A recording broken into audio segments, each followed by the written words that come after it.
Assalamualaikum warahmatullahi wabarakatuh. Waalaikumsalam warahmatullahi wabarakatuh. Selamat pagi anak-anak. Pagi, Pak.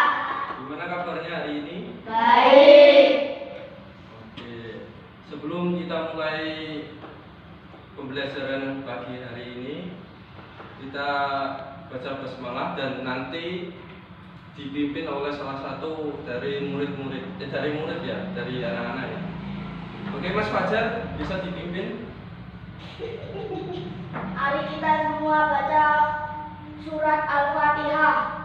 A'udzu billahi minasyaitonir rajim. Bismillahirrahmanirrahim. Alhamdulillahi rabbil alamin. Ar-Rahmanir Rahim. Maliki yaumiddin. Iyyaka na'budu wa iyyaka nasta'in. Ihdinas siratal mustaqim. Siratal ladzina an'amta 'alaihim ghairil maghdubi 'alaihim waladdallin. Rabbighfirli wa liwalidayya wa lil mu'minina. Amin. Amin. Gimana pagi hari ini, sudah semangat untuk belajar? Semangat. Kita harus semangat ya. Kalau kita menuntut ilmu yang sungguh-sungguh, nanti insya Allah akan ada hasil ya ke depannya. Karena ilmu itu buat kita sendiri, bukan buat orang lain. Kalau kita sungguh-sungguh mencari ilmu, maka nanti akan mendapatkan hasilnya.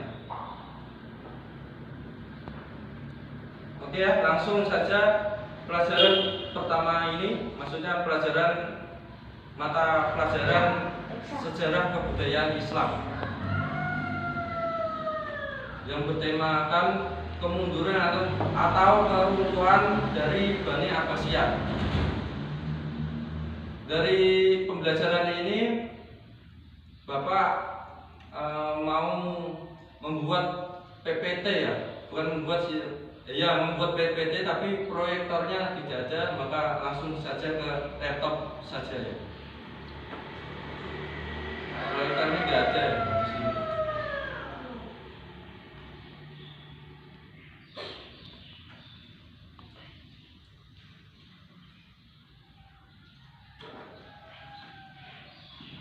Nih PPT-nya ya, bisa kelihatan?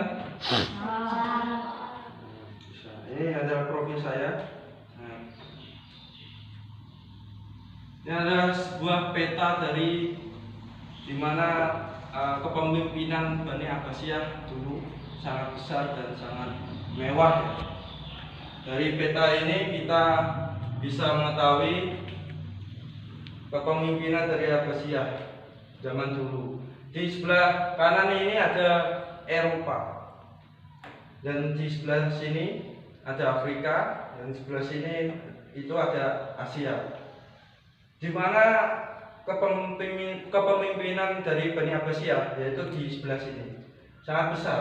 Ini di tengah-tengah ini sangat besar sekali, dulu itu sangat megah. Terus selanjutnya,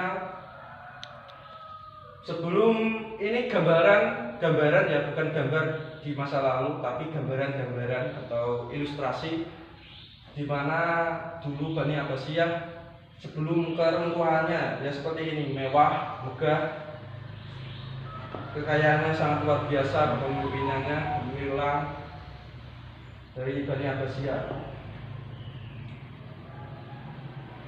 Nah, untuk langsung ke materinya, faktor-faktor keruntuhannya itu diperoleh dari internal dan juga eksternal. Internal itu di dalam sebuah kekeluargaan, dan eksternal itu dari orang lain atau dari luar, dari kepemimpinan juga bisa.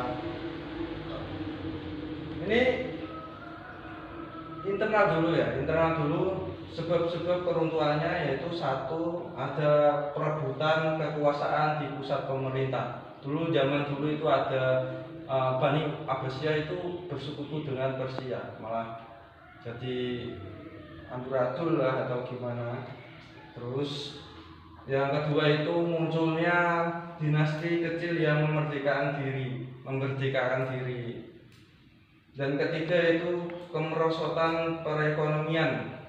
Zaman dulu itu internal dan eksternal itu saling berkaitan. Jadi kalau eksternal itu seperti itu, ya internalnya juga seperti itu. Kenapa kok kemerosotan perekonomian? Dari faktor eksternal itu kan ada sebuah perang. Nah, dari sebuah perang itu Bani Abbasiyah mengeluarkan sebuah uang yang sangat banyak untuk memodalkan peperangan itu. Jadi zaman dulu itu Bani Abbasiyah pemasukan dan pengeluaran itu lebih besar pemasukan. Jadi pengeluarannya sedikit, cuma sedikit ya. Makanya dari tadi gambaran seperti tadi itu sebuah ilustrasi bahwasanya zaman Bani Abbasiyah dulu itu waktu abad 5 itu sangat luar biasa. Abad 5 itu sampai abad 5 lah, itu Bani Abbasiyah itu sangat manjur atau kaya atau gemilang di waktu zaman itu. Kemerosotan perekonomian dia tadi untuk memodalkan peperangan untuk Bani Abbasiyah dengan yang lain. Atau dulu kan ya nanti saya bahas tentang eksternal perang-perangnya. Sudah paham kan kemerosotan perekonomian tadi? Sudah paham untuk munculnya dinasti kecil yang memerlukan diri, memerdekakan diri. Sudah paham ya? Perebutan kekuasaan di pusat pemerintah sudah bisa. Nah, yang terakhir ini keempat adalah konflik keagamaan. Dulu ya Bani Abbasiyah itu kan kita mengenal umat Islam semua, tapi dari umat Islam itu kan pasti adalah yang namanya problem atau masalah-masalah yang kita hadapi dengan kekeluargaan. Ya adalah sebuah konflik keagamaan. Itulah faktor internalnya, bisa dicermati dan bisa dipahami. Nanti kalau belum paham bisa ditanyakan. Nanti juga saya akan membentuk sebuah kelompok ya. Sebuah kelompok terus untuk mempresentasikan dari hasilnya. Ini faktor internal. Nah, ini ilustrasi atau gambaran-gambaran perang zaman dulu ya, seperti inilah. Kostum-kostum umat Islam perang dengan umat Kristen gitu. Nah, dulu itu pakai pedang, pakai tameng, ada rompi baja juga. Kalau zaman waktu Mbah Hasim Mas Sari itu kan beruncing kan, ya, santri-santri itu beruncing. Ini sudah zaman Nabi itu pedangnya yang luar biasa. Ini perang ya seperti ini zamannya dulu. Sudah paham perang mesti ya. Suka main Mobile Legends dan seperti ini. Nah, ini adalah sebuah gambaran atau penerangan tentang faktor eksternal, kerusakan faktor eksternal disebabkan oleh satu itu perang salib. Di zaman dulu itu umat Islam dengan umat Kristen itu perang karena umat Kristen itu agak sebuah problem dulu waktu tahun 1095 kayaknya 1095 ya. Nah, 1095 itu umat Kristen mengemukakan bahwasanya umat Kristen ini nanti akan berperang dengan umat Islam. Zaman itu dulu perang salib itu ada beberapa gelombang. Perang itu ada beberapa gelombang dulu perang salib. Maka dari itu umat Islam atau umat Kristen itu waktu perang salib itu sangat banyak gugur di masa itu karena perang itu sangat lama ya. Tahun berapa? 1097 sampai berapa ya Pak? Nah, 1097 sampai 1124 mereka berhasil menguasai Nisya, Idesa, Baitul Maqdis, Akka, Tripoli, dan kota Tir. Perang salib yang berlangsung dalam beberapa gelombang tadi. Mulanya dari 1097 sampai 1124, sangat lama ya. Sudah beberapa ratus ya. Bukan beberapa ratus sih. Bisa dihitung ya. Berapa tahun? 3 seratusan tujuh malah. Dan keduanya faktor dari serangan Mongolia ke negeri Muslim dan berakhir di dinasti Abbasiyah. Orang-orang Mongolia adalah bangsa yang berasal dari Asia Tengah, sebuah kawasan terjauh di Cina, terdiri dari bilah-bilah yang kemudian disatukan oleh Genghis Khan pada tahun 603 sampai 624 Hijriah. Itulah dari penjelasan singkat dari Bapak ya untuk faktor-faktor kemunduran atau kerusakan itu terjadinya karena ada sebuah internal dan sebuah eksternal yang kita alami. Dan nantinya ini akan sebuah kepemimpinan. Saya pengennya nanti kalau anak-anak sudah dewasa menjadi pemimpin yang sungguh luar biasa untuk disegani dan dihormati oleh masyarakat nantinya. Saya doakan semua bisa jadi pemimpin ya. Kalau nggak bisa jadi pemimpin suatu masyarakat di sebuah kota atau sebuah provinsi, minimal pemimpin dari keluarganya masing-masing gitu. Yang laki-laki ya, yang perempuan jadi rumah tangga. Oke, selanjutnya ini kan sebuah singkat dari saya. Nanti saya akan buat kelompok dari murid-murid ya, dari anak-anak, 2 kelompok untuk membuat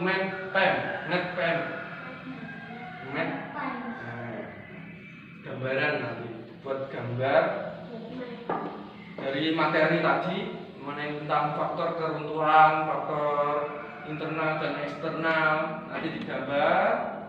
Setelah digambar nanti dipresentasikan itu jangan semuanya, maksudnya mewakili dari kelompok. Ini saya kasih kertas ya, nanti bisa digambar. Ini kelompok 1, ini kelompok 2. Kelompok 1 nanti dipimpin oleh Mas Faisal. Itu aja dulu. Dan kelompok 2 ini dipimpin oleh Mbak Eka. Saya kasih waktu 5 menit ya untuk gambar, untuk berkreasi gambaran-gambaran tadi yang materi yang saya sampaikan untuk faktor internal dan eksternal aja.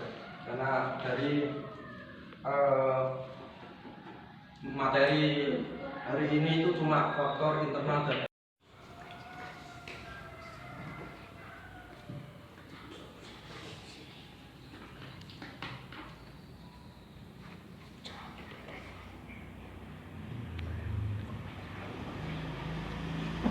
gimana dari kelompok 2 sudah mau selesai?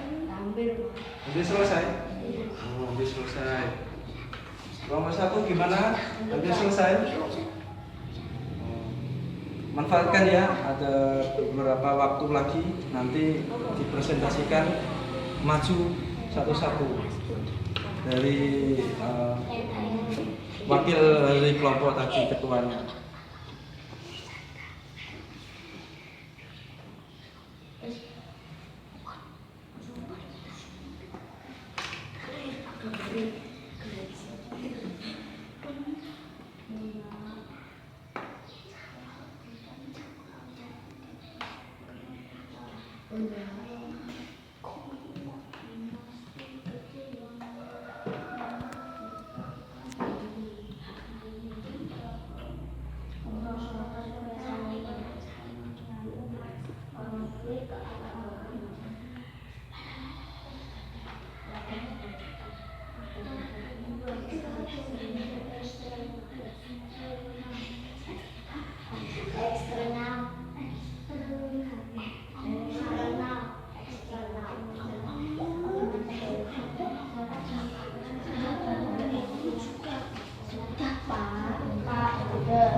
Selesai.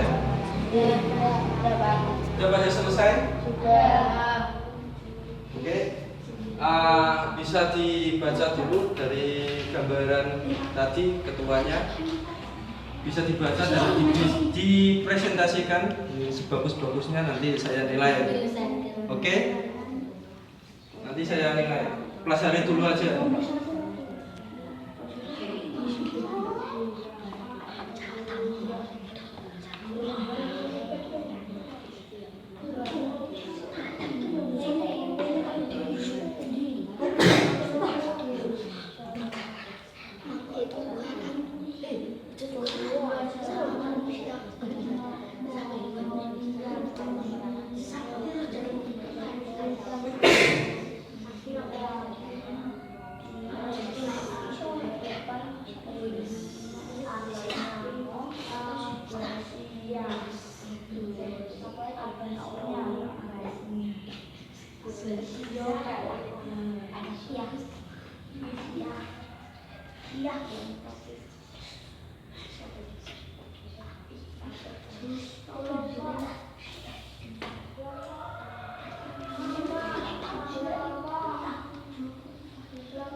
Oke, sudah selesai kan? Oke, kelompok 1 bisa masuk.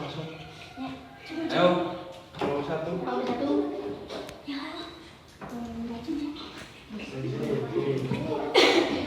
Kasih lihat sama teman-temannya gambaran apa yang dibuat untuk kelompok 1. Ini seperti ini ya gambarannya. Ini bagus nggak? Oke, langsung dipresentasikan. Pembunuhan dan kehancuran Daulah Abbasiyah. Faktor 32, internal dan eksternal. Internal, 1. Perbuatan dan kekuasaan di pusat pemerintah. 2. Munculnya dinasti kecil yang memerdekakan diri. 3. Kemerosotan perekonomian. 4. Konflik keagamaan. Faktor eksternal, 1. Perang salib dilakukan oleh umat Islam dan Kristen. Perang dilakukan pada tahun 1905 Masehi dan peperangan ini terjadi beberapa bulan. 2.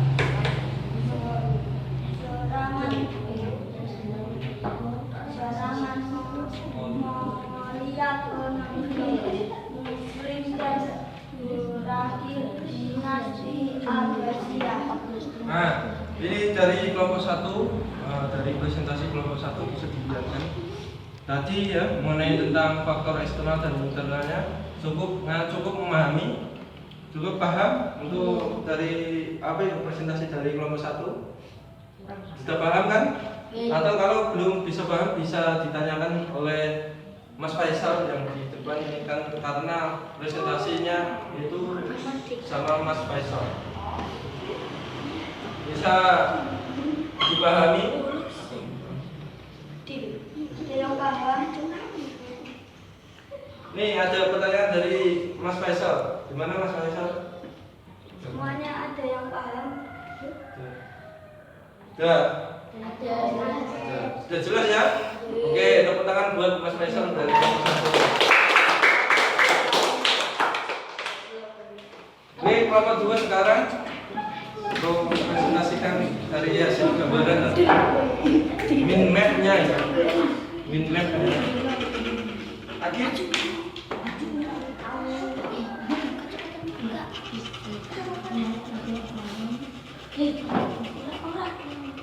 Oke, diperhatikan ya dari kelompok 2 majunya, presentasinya. Ini gambarannya apa ya? Otak ya, otak manusia ya, seperti itu ya. Dan seperti ini, set. Bagus ya, cukup bagus ya. Oke, akhir presentasikan. Kemudian dari kesejuran dilakukan agresia. Faktornya dibagi menjadi 2, faktor eksternal dan faktor internal. Faktor internal yaitu 1. Perebutan kekuasaan di pusat pemerintah. 2. Munculnya dinasti kecil yang memerdekakan diri. 3. Kemerosotan perekonomian. 4. Konflik keagamaan. Faktor eksternal. 1. Perang salib, kebencian umat Kristen terhadap umat Islam sehingga Kristen melakukan peperangan dengan nama perang salib atau perang suci. 2. Serangan Mongolia ke negeri Muslim dan berakhirnya dinasti Abbasiyah. Oke.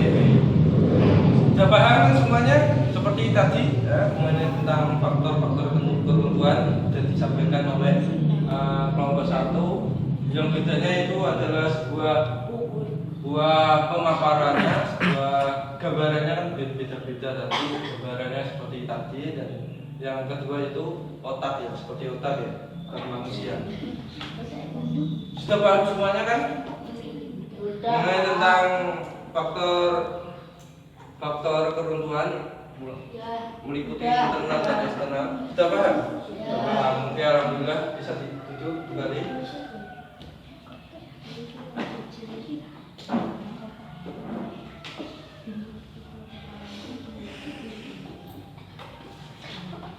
Oke, pembelajaran kali ini di pagi hari ini sudah mau selesai ya. Untuk pembelajaran kali ini tadi menggunakan minmap yang artinya itu gambar sebuah materi tadi. Tadi kan adalah faktor internal dan eksternal. Untuk evaluasinya bisa dikreatifkan atau bisa lebih aktif lagi untuk menanya-nanya kepada temannya. Tadi kan sudah paham semuanya malah ya. Sudah paham semua. Kurangnya adalah sebuah komunikasi atau sebuah aktif dari pertanyaan tadi. Untuk materi di pagi kali ini saya cukupkan segini. Nanti untuk minggu depan kita belajar SKI mengenai tentang Bani Umayyah ya. Tadi kan Bani Abbasiyah, sekarang minggu depan nanti akan kita bahas tentang Bani Umayyah. Oke? Semoga di pertemuan kali ini, di pagi hari ini bisa membuat manfaat bagi kalian semua. Dan mohon maaf atas kelakuan dan perkataan, perbuatan atau apalah mengenai tentang saya untuk pembelajaran kali ini. Saya minta maaf sebesar-besarnya. Kita akhiri dengan bacaan alhamdulillah. Semoga dengan bacaan alhamdulillah kita bisa bermanfaatlah ilmunya buat kita di masa depan. Oke, kita baca alhamdulillah bersama. Alhamdulillahirrahmanirrahim. Oke, sekian dari saya. Mohon maaf yang sebesar-besarnya. Wassalamualaikum warahmatullahi wabarakatuh.